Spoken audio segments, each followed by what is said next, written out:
Silent Night. What a wonderful Christmas carol. Oh, it's been sung by generations of people across many nations and is still treasured today.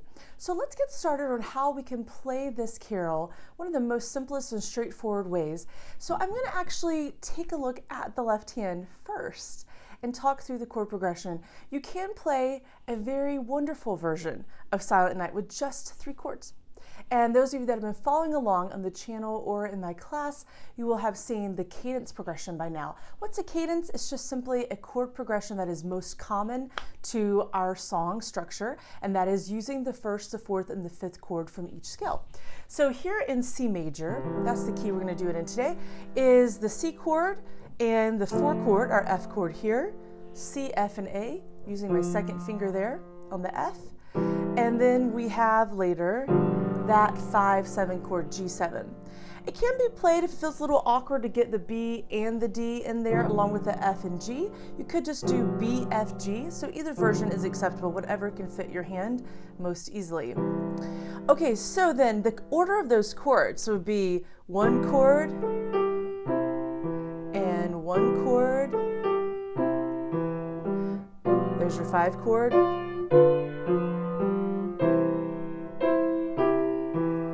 4 chord, keeping that 1 going there, back to the 4, 1 chord, switching to that 5-7 chord, G7, and you hear the 1 return,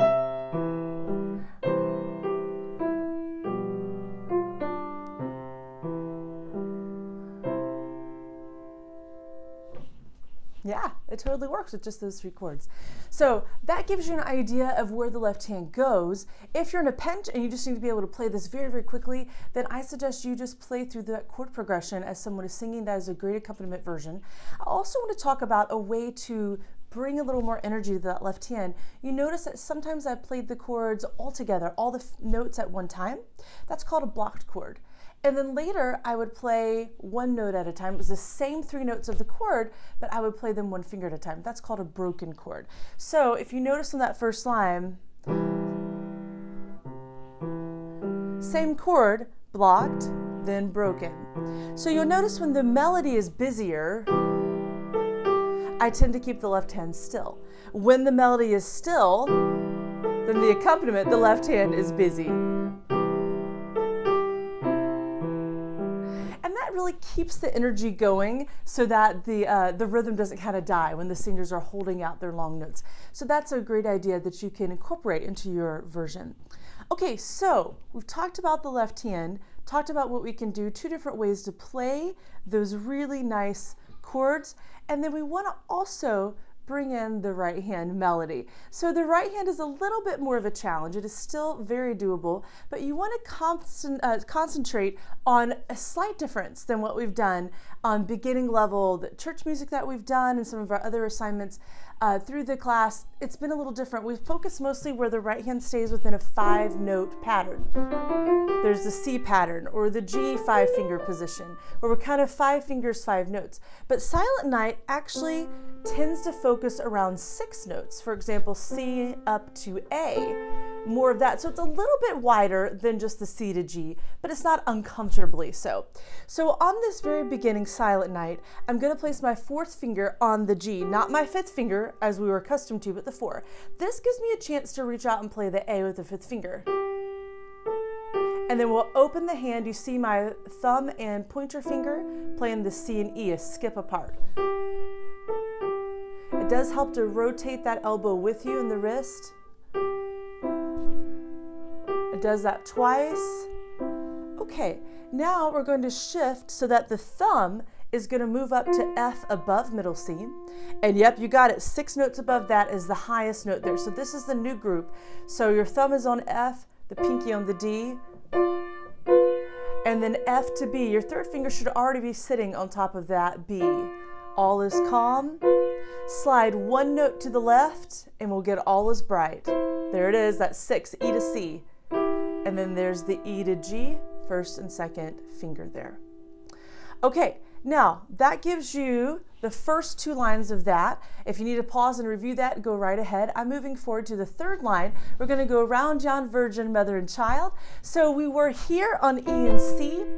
3rd finger, you're already right above that A. You should be able to reach the A without having to shift the hand. And so we'll start there. Round, John, C, B, A, G, A, G. Your thumb's on that E because we're still thinking that 6th position. Okay, so that gives you on to the 3rd line. It's the same position. Holy Infant, same notes actually, exactly, just different lyrics. So that means then from measure 7 through the end of that page, measure 16, we've stayed in this E to C range, that 6th of the right hand. Okay, so that gets us quite a bit. And lastly, we'll go to this measure with Sleep in Heavenly Peace. So I have to jump up quite a bit. The melody does move up a bit there. If you've sung Silent Night, you notice it kind of goes way up on that Sleep in Heavenly Peace. So we're going to have to lift the hand and move even higher. So the right hand, you're going to be in not middle D, but the treble D, higher than that. That's where the 3rd finger is going to go. So that leaves your thumb around the B here, if that helps. D, D, F, D, B. Kind of looks like a B diminished chord, B, D, F. You're spelling out those skips.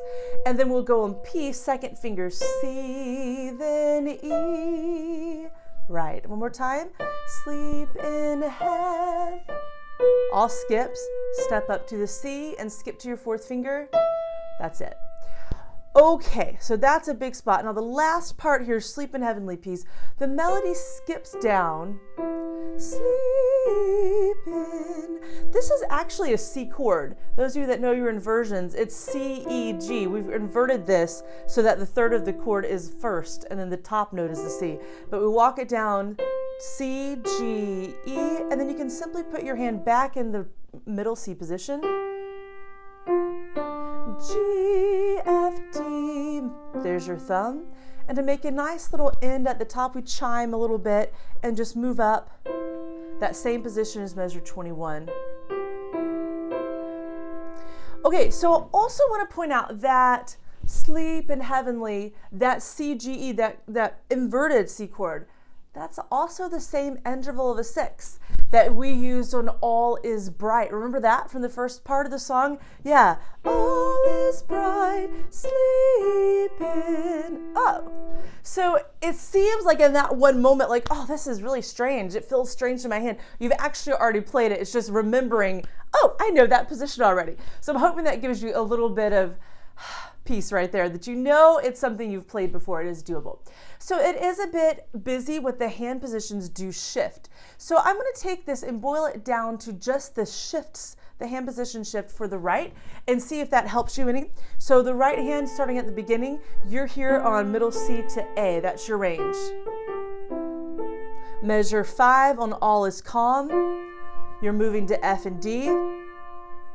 And then measure 7, you move 1 key to the right, E on the bottom, C above that.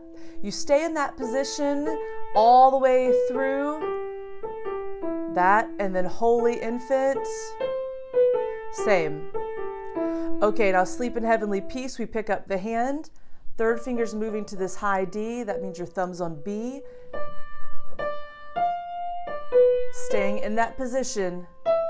And this really is just a 5-finger position. We don't actually go to the 6th, but it's a B5 position, no sharps or flats here. And then measure 21, we go back to that E and C position. And then Heavenly goes back to middle C, 5-finger. And if you want to do the chime at the end, you go right back to that E and C. That's 6th. Okay, so that's really all of the framework that you need for both hands to get that sorted out. How do I move from one hand to the other? From one position to the other? And how do I move the left hand chord progressions? So now I'm going to play it all the way through. which I was kind of doing earlier. Also noticing that for those of you who want to put the finishing touch is you may also add the damper pedal, the far right pedal, and you'll change it with the chords. So when the chord changes, then you release the pedal and then re-pedal when the new chord comes in.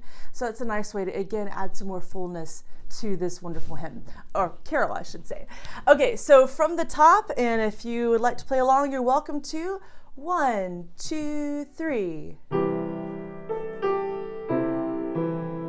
can re-pedal here just to keep it from getting too muddy. And then here we go. Change the pedal.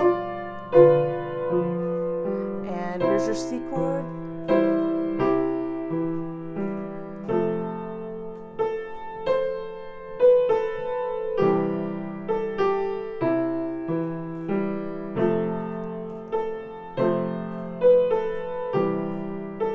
We'll move that right hand up here. Back to your C chord, left hand. Move the right hand. And move again. Move the right hand to chime. There you have it. All right, well, I hope you enjoy Silent Night with your friends and family this holiday season, and I hope to see you for the next Christmas Carol.